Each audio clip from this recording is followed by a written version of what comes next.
Happy Merdeka everyone! As a tribute to Malaysia's 64th year of independence, we're going to go through the top 5 Malaysian cars to see where we've come from and where we are now. First up, the Proton Saga. The Proton Saga is the first Malaysian car introduced in 1985. It was a major milestone in the Malaysian automotive industry. The Saga is Proton's longest running and best-selling nameplate, with over 1.8 million units produced in 36 years. The first generation of the Saga was developed as a result of a joint venture between Highcom and Mitsubishi Motors, and was based on the second generation Mitsubishi Lancer Fior. The recent Saga Cup has brought a recent revitalisation of the Proton Saga, with the Proton Saga seen hurtling around the Sepang circuit. Most recently, the Proton Saga hit car news when it won the 2021 Concours de l'Ordinaire at the Haggerty Festival of the Unexceptional. The Proton Saga's air conditioning is known to be legendarily cold, but it does have more rattles than a hive full of rattlesnakes. There are a handful of variants from the first generation Saga, including different engine specifications and body types. On the 15th of August 1992, the facelift Proton Saga Iswara was launched. It was named after the great Helen Butterfly Papiello Iswara of Sarawak. The Saga Iswara was equipped with the same Mitsubishi Orion 1.3 litre and 1.5 litre engines. Next up, the Perodua Kancho. The Kancho, or tiny little deer that runs through the Malaysian outback, was a rebadged third generation Daihatsu Mira.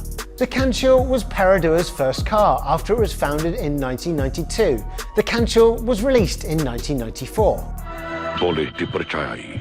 The car was available with 2 different engine types, the 660cc version with 31 horsepower, and the huge 850cc variation with 37 horsepowers. Weighing in at less than 700 kilograms makes it a popular choice for all the boy racers out here in Malaysia. You can even swap in the Daihatsu Mira L2 and L5 engines to give it even more horsepower. I would say it makes this a bit of a sleeper speeder, but this footage shows you otherwise.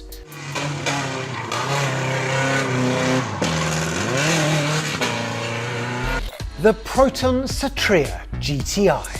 Derived from the first generation Satria, the GTI was launched in 1998. It came with a 138 brake horsepower, 1.8 litre Mitsubishi sourced 4G93P engine, P for Proton.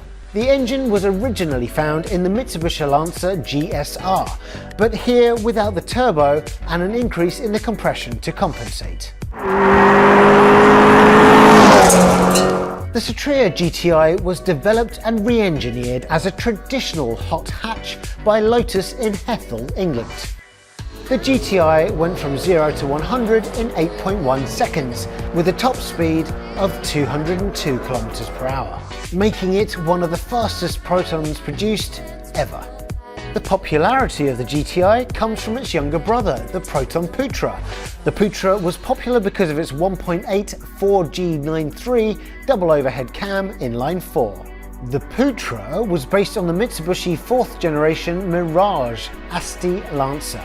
The Putra is a 2-door coupe with the front end styling similar to that of both the Proton Wira and the first generation Satria.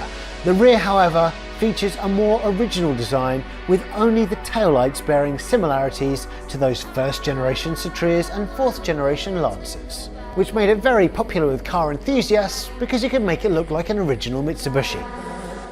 Now it's time for the Perodua Myvi. The Myvi is a result of Perodua's collaboration with both Toyota and Daihatsu. The Myvi was the best-selling car in Malaysia for 8 consecutive years between 2006 and 2013. From the first version, there was the 1 litre EJ-VE i3 and the 1.3 litre K3-VE i4, both engines employing dynamic variable timing or DVVT systems and conventional electronic fuel injection, EFI. The third generation Myvi started production in 2017.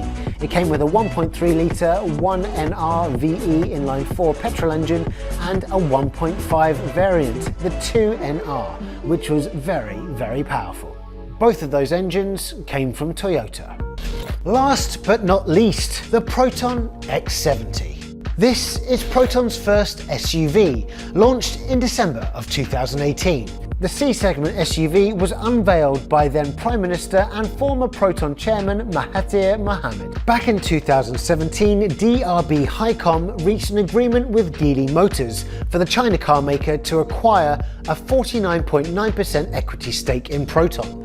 The acquisition and partnership was urgently needed, since at the time DRB Hycom cited several problems which were Proton's lack of technological competitiveness that could later hamper its ability to develop quality products. The X70 is distinguishable from the Geely Boyo by some design element differences. Proton said it had to reposition and realign several critical parts.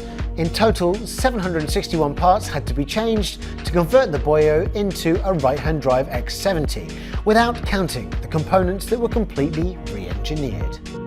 Altogether, it makes the C-segment SUV feel luxurious and is ram-packed with the latest technology. As you can see, ladies and gentlemen, Malaysia is catching up.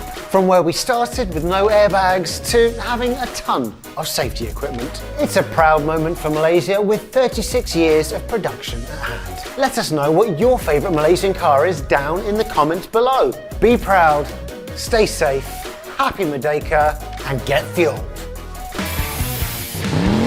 I hope you enjoyed that video. If you did, make sure you like, subscribe and hit that notification button. And be sure to check out some of the other videos we've got over here. Maybe that one, or this one, or that one. Remember, get fueled.